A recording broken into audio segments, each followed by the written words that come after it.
It's been a while since Antioch's had a new fire department, and it won't be surprising to learn that there's a whole new facet of technologies and idea under its roof. So just what advancements have the fire and rescue personnel come up with in their efforts to better help people? The hazardous material can enter the body through inhalation.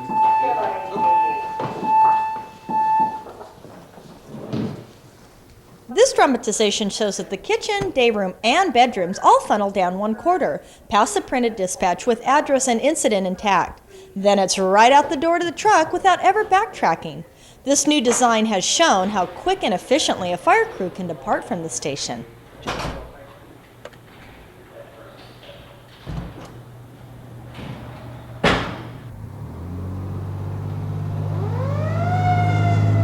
In addition to that, they have run cards, which will tell them the best route to go from the fire station to the incident.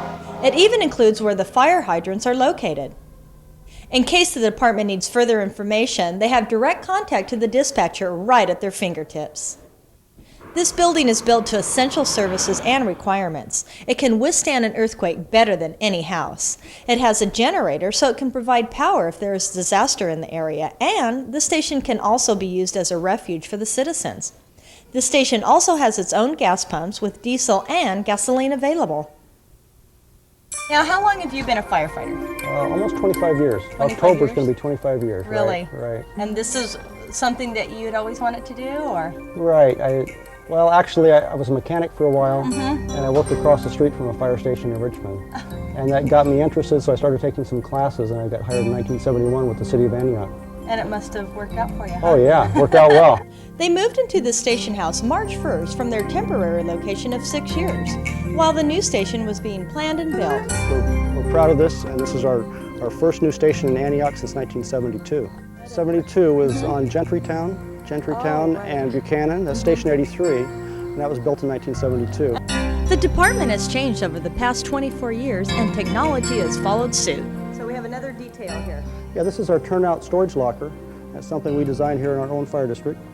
And what it does is, like we didn't want the diesel fumes to go into our living quarters, we don't want the diesel fumes to contaminate our turnout clothing either. So there's pipes in here. Get a picture of it right here in the back, one here and one there, and it circulates air, clean air from outside the building through this compartment back to outside again. And it also keeps the sunlight off of these the clothing here also, because sunlight, the ultraviolet rays from the sunlight destroys this fabric. Even though it looks really durable and protects us from heat, sunlight will kill it.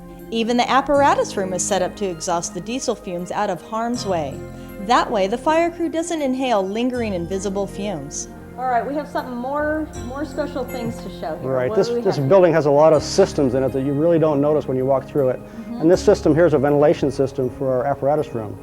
Since we're trying to keep the exhaust contaminants out of the living quarters, this helps us do that. Whenever a apparatus room door opens or closes, there's a 5 horsepower fan up in the attic that's hooked to these air ducts, and it exhausts the air out of this room for 6 minutes. So it exhausts the diesel fumes out of this room so they don't get into the living quarters, so we don't expose our employees to diesel fumes. Right. How do you get your number? They don't necessarily go in order? Well, there's a master plan from the county for communications of numbering of fire stations, so we don't duplicate numbers. So like, for example, they don't have a number 88 in Richmond and we have a number 88 over here. I see. Every vehicle, so it's district-wide. It's countywide. Countywide. Right. There's no 2 vehicles in the county with the same number, no 2 fire stations with the same number. So that each if they work together, they won't get confused about who they're talking to. Right.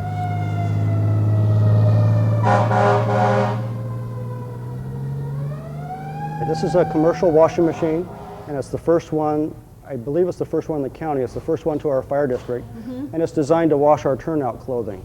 This high-tech washer also won't damage their turnout clothes, and Don tells us the best part of all. So all the firefighters have to do is they come over here, and they select the program they want. Oh. It has like turnouts, light soil, turnouts, heavy soil. They select the program they want. They put their clothing in the machine and turn the machine on. The machine dispenses the proper amount of soap and washes the clothes for them. Firefighters these days are healthy and well fit for the job. A daily workout is not an option. This is an exercise room, and exercising program is mandatory with our district. We exercise for an hour and a half a day, And you can see in here we have a stationary bicycle, we have a stair stepper, and then we have some free weights. So we do cardiovascular, plus we do some weight toning. We're not trying to be muscle men, we're just trying to stay in shape, and we're trying to stay good cardiovascular shape also, which means your heart and lungs.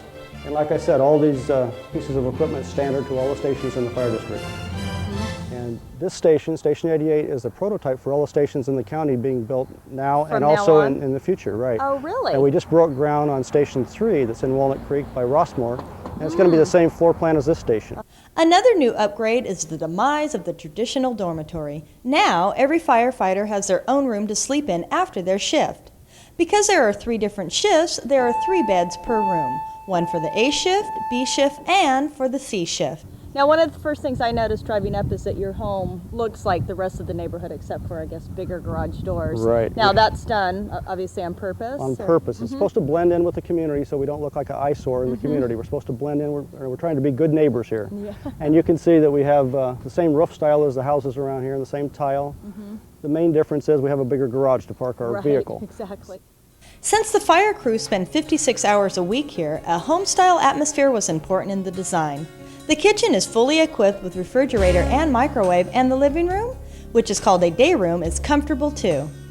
The breathing support unit fills all of their air bottles while they're at a fire, and it's only one of the 2 in the district. The second unit is located in Walnut Creek.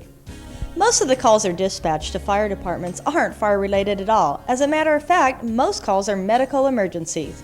Fire trucks usually can get to an emergency faster than an ambulance, so they too are trained to know CPR. As growth progresses in southeast Antioch, the next projected firehouse would be built south of Lone Tree Way. Where once this area was in the middle of nowhere, soon may be the middle of Antioch. I'm Trine Gallegos. See you next month.